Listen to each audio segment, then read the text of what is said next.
হরোস্কোপে গ্রহদের অবস্থান এমন থাকে যেটা কিনা দেখেই আমরা চট করে বুঝে যাই যে ক্লায়েন্ট আমাদের সামনে এসছে, তার কোনো অসুবিধা রয়েছে এবং সেই অসুবিধাগুলো ওই দুটো গ্রহ সম্বন্ধিত বা দুই বা ততোধিক গ্রহ সম্বন্ধিত।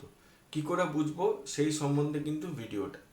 ধরুন অষ্টম হাউসে কারোর স্যাটার্ন রয়েছে এবং সেই হরোস্কোপেই 12th হাউসে চন্দ্র রয়েছে, তাহলে চন্দ্র এবং স্যাটার্ন দুপক্ষের শত্রুতা, অর্থাৎ স্যাটার্ন চন্দ্রকে শত্রুতা করে, চন্দ্র স্যাটার্নকে কিন্তু শত্রুতা করে।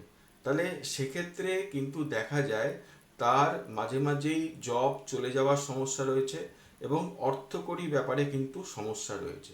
কি বললাম, অষ্টম হাউসে স্যাটার্ন রয়েছে এবং 12th হাউসে চন্দ্র রয়েছে, তার কিন্তু জীবনে চন্দ্র এবং স্যাটার্ন রিলেটেড সমস্যা থাকবেই থাকবে এবং তার জন্যই কিন্তু সে আমার কাছে এসছে সে ব্যাপারে জানতে এবং সেখান থেকে তার কি সুরাহা হয় সে সম্বন্ধেও কিন্তু জানতে।